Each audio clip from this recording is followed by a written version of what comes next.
Por que Jesus foi até o portão do inferno para fazer sua maior declaração? O chamado Portão do Inferno não é uma invenção de teólogos medievais. O lugar existia de verdade e ainda pode ser visitado hoje no norte de Israel. Ali ainda estão as ruínas do Santuário de Pan, a antiga gruta e a rocha de onde a nascente brotava. Mas por que esse lugar foi associado ao mundo dos mortos? E o que Jesus estava fazendo exatamente ali? Quando Jesus fez uma das suas declarações mais marcantes, ele estava em Cesareia de Filipe, hoje conhecida como Banias, no extremo norte de Israel, aos pés do Monte Hermon. Para um judeu do século I, aquele era o pior cenário possível, uma região dominada há séculos por cultos pagãos. O próprio nome antigo, Banias, vinha do deus grego Pan, e a transição para Banias ocorreu mais tarde com o árabe, idioma que não possui o som da letra P. Mas, por que justamente Cesareia de Filipe? Por que Jesus escolheu exatamente aquele lugar para fazer uma das declarações mais importantes de todo o seu ministério? Para entender isso, precisamos voltar à geografia do lugar. O lugar conhecido hoje como Banias fica no extremo norte de Israel. O que tornava aquele lugar especial, desde muito antes dos gregos, era uma gruta natural imponente, escavada na rocha basáltica aos pés do Monte Hermon.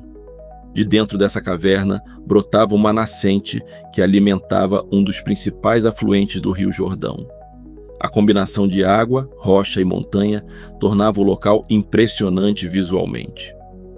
Quando os gregos chegaram à região, por volta do século III a.C., encontraram uma paisagem que parecia saída da própria mitologia. Uma caverna profunda, uma nascente surgindo da rocha e uma montanha imponente logo acima. Para eles, aquele cenário tinha uma explicação religiosa. O local foi associado ao deus Pan e, com o tempo, passou a ser ligado também ao Hades, o mundo dos mortos.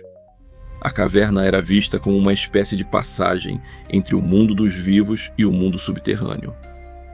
É nesse cenário que o nome Portões do Hades ganha um significado muito mais concreto. Não estamos falando apenas de uma expressão abstrata. Havia uma gruta ali, havia um santuário, e havia uma tradição religiosa associando aquele lugar ao mundo dos mortos. As escavações arqueológicas realizadas no local ao longo do século XX revelaram evidências materiais detalhadas do que havia em Banias durante o período do Segundo Templo. Pesquisadores identificaram as fundações do Santuário de Pan, nichos esculpidos na rocha com inscrições dedicatórias a divindades pagãs, estátuas, altares e os restos de um templo construído por Herodes o Grande, em homenagem ao imperador Augusto. O local era um complexo religioso de grande porte, não uma simples gruta isolada no meio do campo.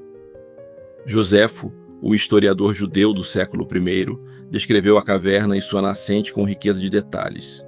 Segundo ele, o poço dentro da gruta era de profundidade desconhecida, e havia uma lenda local de que um animal jogado ali nunca reaparecia. Para quem vivia naquele mundo, aquela gruta estava ligada ao reino dos mortos. A nascente, a caverna e o próprio santuário de Pan reforçavam essa associação. Quando Jesus chegou àquela região e perguntou aos discípulos: "Quem dizem os homens que eu sou?", ele estava literalmente de pé diante dessa paisagem. E quando Pedro respondeu: "Tu és o Cristo, o Filho do Deus vivo", a resposta de Jesus incluiu uma frase que, tirada desse contexto, soa como uma metáfora abstrata. As portas do Hades não prevalecerão contra ela. Mas em Banias, essas palavras tinham outro peso. A expressão grega usada nos evangelhos é Pilai Hadou, as portas ou os portões do Hades. E a gruta de Banias era identificada exatamente como isso, um ponto de contato entre o mundo dos vivos e o reino dos mortos. Arqueólogos e estudiosos do Novo Testamento há décadas discutem até que ponto essa referência era geográfica e literal para os ouvintes de Jesus. Uma interpretação comum entre os pesquisadores é que a declaração funcionava em dois níveis. Em termos teológicos, anunciava a vitória da igreja sobre a morte. Em termos geográficos e culturais, era difícil imaginar que um ouvinte daquele momento não percebesse a associação entre a expressão portões do Hade e o lugar onde estavam. O santuário de Pan, a gruta sem fundo, as oferendas aos mortos, o templo pagão. Tudo isso estava ali, visível, concreto. Havia uma declaração sendo feita não apenas sobre o futuro, mas sobre o presente. E ela estava sendo feita exatamente no lugar errado, do ponto de vista de qualquer judeu do século I. Mas o Monte Hermon acrescentava outra camada a essa história. E essa camada vem de uma fonte que nem todos os leitores da Bíblia conhecem.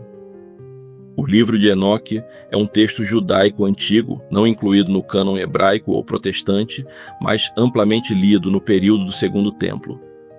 Fragmentos do livro foram encontrados entre os manuscritos do Mar Morto em Qumran, o que confirma que era um texto familiar ao judaísmo da época de Jesus. O Novo Testamento o cita diretamente pelo menos uma vez, na carta de Judas. Nesse texto, o Monte Hermon aparece com uma história específica e sombria.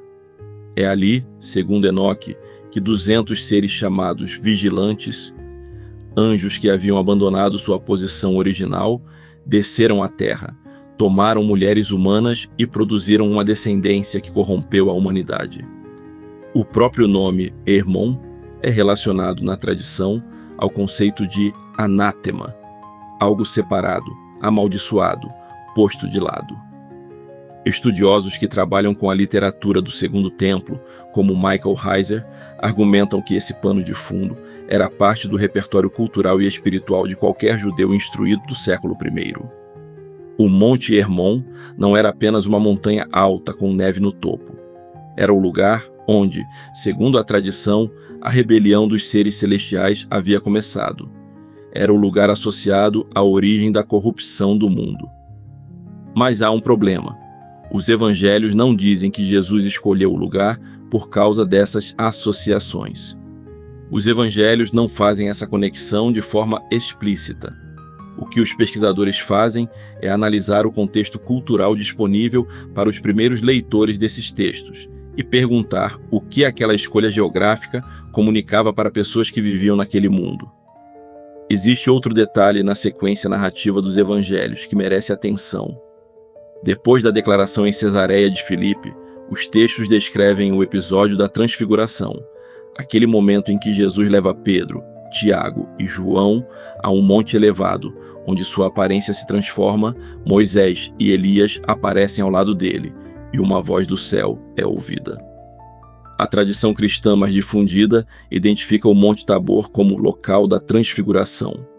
Mas o Tabor fica a mais de 100 quilômetros de Cesareia de Filipe, e no século I havia uma fortaleza romana no seu cume, o que tornava o local pouco adequado para um retiro privado.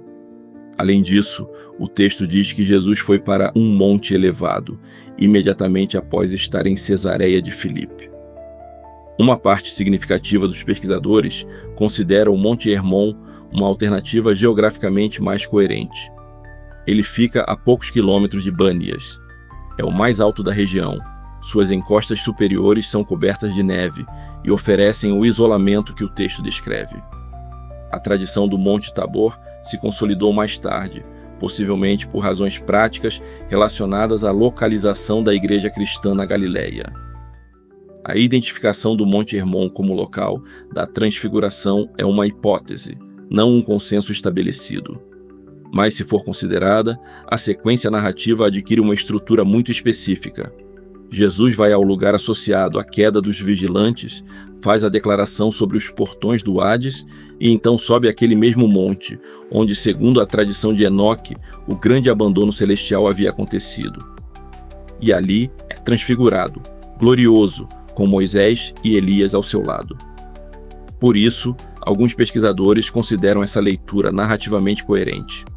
A arqueologia confirma principalmente o ambiente religioso de Banias.